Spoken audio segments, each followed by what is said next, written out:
பொங்கல் வைக்க உகந்த நேரம். சூரிய பொங்கலாக வைப்பதாக இருந்தால் காலை 5 மணி முதல் 6 மணிக்குள் வைத்து விடலாம்.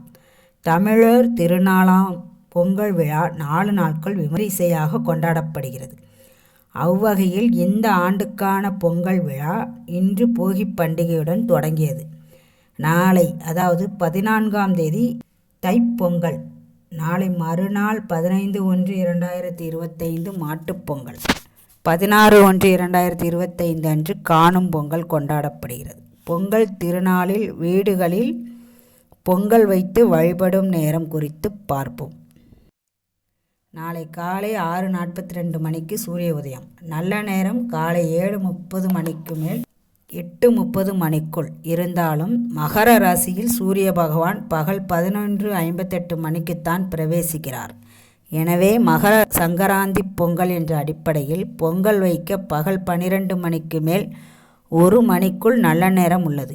அந்த நேரத்தில் குரு ஓரையும் வருவதால் பொங்கல் வைக்க உகந்த நேரமாகும். மாட்டு பொங்கல் அன்று காலை 9 மணிக்கு மேல் 10 மணிக்குள் பொங்கல் வைக்க உகந்த நேரமாகும். முதலில் மாடுகளை குளிப்பாட்டி அலங்கரித்து மாடுகளின் கழுத்தில் பூ மாலையும் கரும்பு மாலையும் கட்டி அலங்கரித்து பின் பொங்கல் வைத்து வழிபடலாம். மாடுகளுக்கு கண்டிப்பாக பொங்கல் நைவேத்தியம் வழங்க வேண்டும். அதில் சிறிதளவே குடும்ப உறுப்பினர்களும் சாப்பிட வேண்டும். அதன் மூலம் லட்சுமி கடாட்சம் பெருகும் என்பது ஐதீகம்.